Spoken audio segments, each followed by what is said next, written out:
Assalamualaikum warahmatullahi wabarakatuh.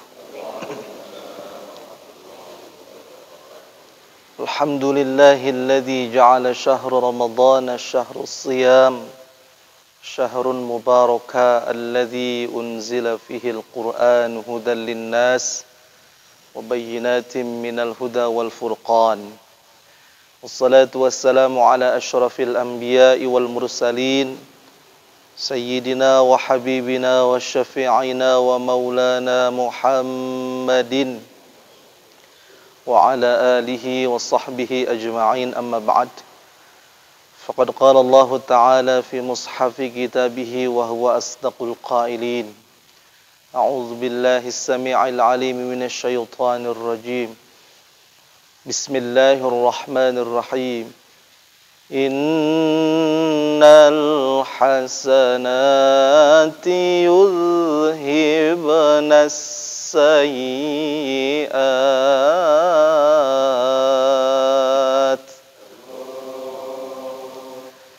Innal hasanati yudhhibanas sayyi'at.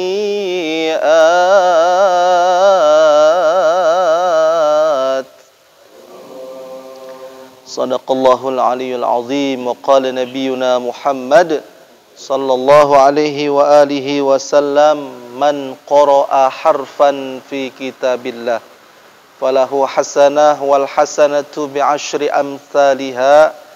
La aqulu alif lam mim harfun walakin alifun harfun wa lamu harfun wa mimun harfun, atau kama qala Rasulullah sallallahu alaihi wa alihi wasallam. Hadratil mukarram, terkhusus Ketua DKM Masjid Jami At-Taqwa yang kali ini diwakili oleh Mas Irfan beserta staf-stafnya. Mudah-mudahan teriring doa seluruh pengurus Masjid Jami At-Taqwa, Allah selalu berikan kesehatan afiat, panjang umur di dalam naungan rahmat, ridha, istiqamah, bahagia dunia akhirat, selamat dunia akhirat. Amin ya rabbal. Puja-puji syukur sama-sama kita panjatkan kehadirat Allah. Salawat beriringkan salam sama-sama kita hadiahkan kepada baginda Nabi Muhammad sallallahu alaihi wa alihi wasallam. Jamaah yang dirahmati Allah Subhanahu wa taala, berbicara bulan suci Ramadan, banyak keutamaan-keutamaan di dalamnya. Banyak hadis juga yang mengisyaratkan kepada kita, mengkhabarkan kepada kita bahwasanya awwaluhu Ramadan rahmatun. Ini para dai sering menyampaikan, para muballigh ataupun para kiai, para guru-guru kita.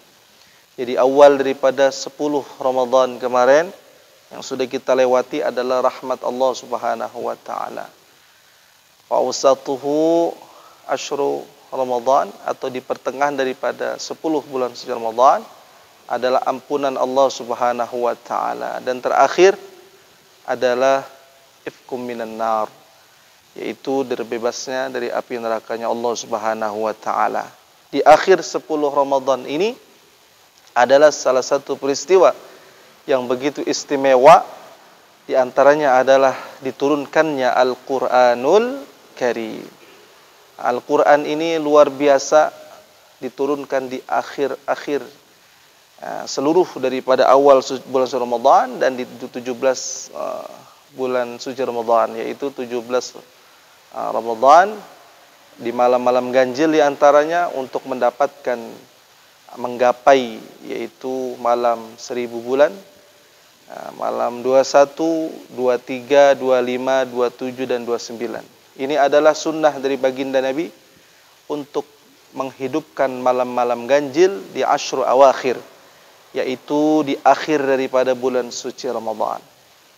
Mudah-mudahan kita yang hadir kesempatan malam atau pagi hari ini kita mendapatkan yaitu malam Lailatul Qadar, sehingga fi ba'dir riwayah ada yang mengatakan para ulama dalam tafsir 82 tahun atau 83, bahkan ada yang mengatakan 84 tahun.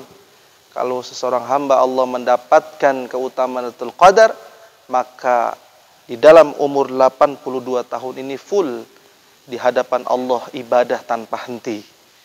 Mudah-mudahan kita semua mendapatkannya. Amin ya rabbal alamin. Karena umur manusia baina sab'in wa sittin. Umur kita ini terukur kata Nabi antara 60 tahun sampai 70 tahun, bonus itu. Makanya kalau kita mendapatkan satu saja Ramadan, Lailatul Qadar kita dapat, maka 82 tahun kita dihitung full ibadah di hadapan Allah Subhanahu wa ta'ala.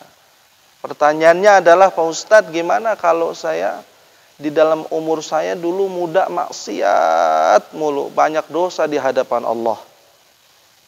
Ketika itu langsung Allah berikan hidayah, taubatan nasuha, dia taubat di hadapan Allah sehingga mendapatkan satu malam Lailatul Qadar, maka seluruh dosanya ditutup oleh Allah, diampuni, bahkan full 82 tahun dianggap ibadah di hadapan Allah Subhanahu wa ta'ala. Masya Allah. Jadi luar biasa Ramadan ini. Mudah-mudahan kita semua mendapatkan malam ganjil itu, yaitu malam Lailatul Qadar. Amin ya rabbal. Dan di antaranya as-siyam, puasa ini adalah al-junnah, as-siyamu junnatun. Ya, puasa adalah sebagai perisai bagi kita, kata Nabi. Sebagai tameng bagi kita. Apa artinya? Ketika seseorang berpuasa itu, maka dua hal yang harus diperhatikan antara zahir dan batinnya. Puasa nahan lapar dan dahaga saja, anak kecil aja bisa. Nahan haus dan lapar, anak kecil bisa. Tapi kalau menahan lapar dan dahaga, zahir batinnya pun berbuat hal-hal yang buruk, bohong, namimah, kemudian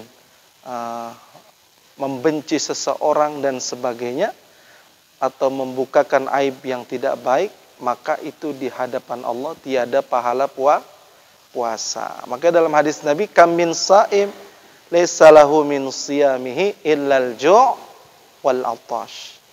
Berapa banyak orang yang berpuasa, kata Nabi, tetapi puasanya itu cuma dapat lapar dan dahaga saja. Jadi cuma lapar sama haus. Pahalanya mana? Ya enggak ada, karena berbohong di dalam menjalankan puasanya. Maka zahir batin ini di dalam puasa melatih diri kita 11 bulan ke depan.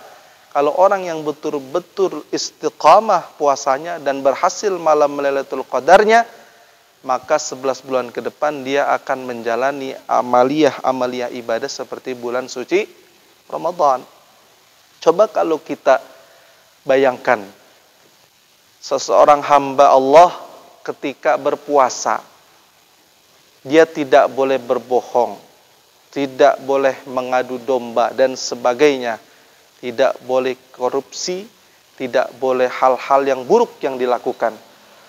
Maka 11 bulan, baik dia di kantor ataupun dia seorang pejabat, dari RT sampai atasan, dari RT sampai RI 1, kalau semuanya menjalankan zahir batinnya puasa, maka terhindar dari hal-hal yang batil. Insya Allah. Karena jauh sebelum Allah ciptakan Nabi Adam alaihissalam, Allah sudah ciptakan dua makhluk. Yang pertama adalah akal, yang kedua adalah nafsu. Dipanggil akal oleh Allah Subhanahu wa ta'ala, wahai akal menghadap kepadaku, kata Allah. Akal menghadap kepada Allah. Kemudian akal ditanya oleh Allah, wahai akal siapa engkau dan siapa aku, kata Allah. Apa jawaban akal?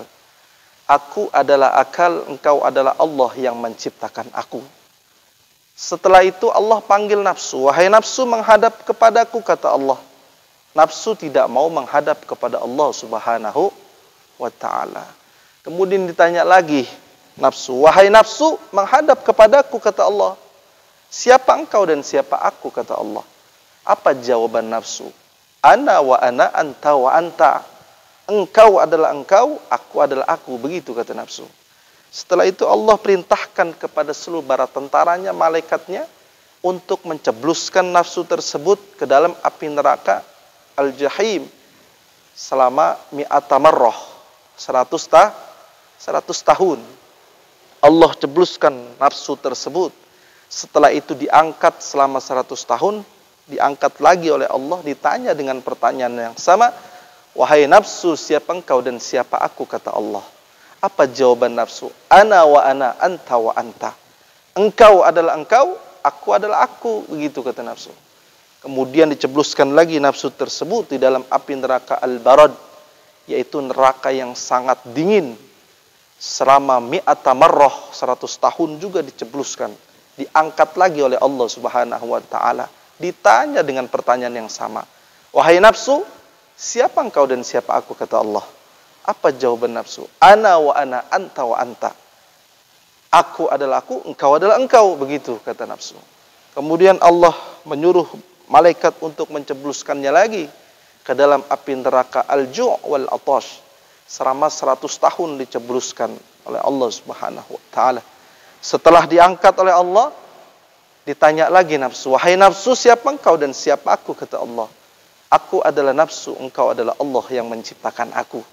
Jadi 3 kali membangkang nafsu di hadapan Allah subhanahu wa ta'ala. Sombong, enggak mau menyembah Allah subhanahu wa ta'ala. Dan tidak mau bahwa dirinya itu hina.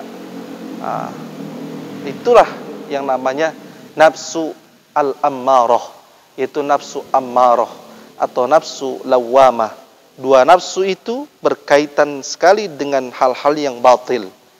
Jadi ketika seseorang hamba Allah berbuat berbuat jelek, maka itu adalah nafsu ammarah atau nafsu lawamah. Ketika orang tidak mau berjamaah di dalam sholatnya, ketika tidak mau untuk belajar, baik belajar ilmu agama apapun, atau dalam arti tahsin Al-Quran, atau ilmu fiqih, ilmu tasawuf dan sebagainya, malas bawaannya, maka itu adalah nafsu ammarah. Ketika seorang hamba berbuat buruk, korupsi, ataupun berbuat lainnya, maka itu adalah nafsu ammarah dan lawamah. Tetapi kalau kita melaksanakan ibadah malam, qiyamul lail seperti ini, merasa indah, nikmat, tentram hati kita, zahir batin kita enak, maka itu adalah nafsu yang harus dipupuk. Nafsu mutmainnah, nafsu yang membawa dalam kebaikan. Baca Quran, ketika baca Quran merasa nikmat dan terus merasa nikmat, maka itu adalah nafsu mutmainnah. Kalau kita berbuat baik, merasa nikmat, merasa nyaman hati kita, dan kepingin lagi untuk berbuat kebaikan, maka itu semua adalah nafsu yang membawa kebaikan, adalah nafsu mutmainnah. Inilah nafsu yang perlu kita jaga dan kita lestarikan, sampai bahkan ketika orang melaksanakan atau ada orang untuk membangun rumah tangga, maka didahului dengan apa? Secara syariat harus ijab dan qabul. Karena ini termasuk daripada syariat agama kita. Nikah dahulu, baru dia berbuat bersenggama, maka mempunyai keturunan. Keturunan itu adalah halal. Ketika orang berbuat haram tanpa didasari dengan nikah, dia mendahului nafsu ammarah dan lawamah, kemudian mempunyai anak. Anaknya ini dihasilkan daripada belum menikah. Kemudian dihasilkan anak, maka ini adalah haram di hadapan Allah subhanahu wa ta'ala. Maka oleh karena itu, ketika kita membangun rumah tangga, maka harus diawali dengan syariat, menghalalkan istri kita dengan bacaan basmalah, dengan ijab dan qabul dan sebagainya. Ini adalah perintah syariat agama Allah subhanahu wa ta'ala. Nafsu tersebut adalah nafsu mutmainnah. nafsu yang didasari dengan syariat agama Allah Subhanahu wa taala dengan awal ijab dan qabul di dalam nikah. Dan banyak lagi kebaikan-kebaikan yang dalam syariat agama Allah yang menuruti daripada nafsu mutmainnah. Maka oleh karena itu mudah-mudahan Allah memberikan kita taufik hidayah, selalu istiqamah di dalam memberikan atau memupuk daripada nafsu mutmainnah agar kita hidup selamat, hidup bahagia, selamat dunia dan akhirat. Amin ya rabbal alamin. Mungkin ini saja yang dapat saya sampaikan. Mudah-mudahan ada manfaatnya. Wal afu minkum wabillahi taufiq wal hidayah. Assalamualaikum warahmatullahi wabarakatuh.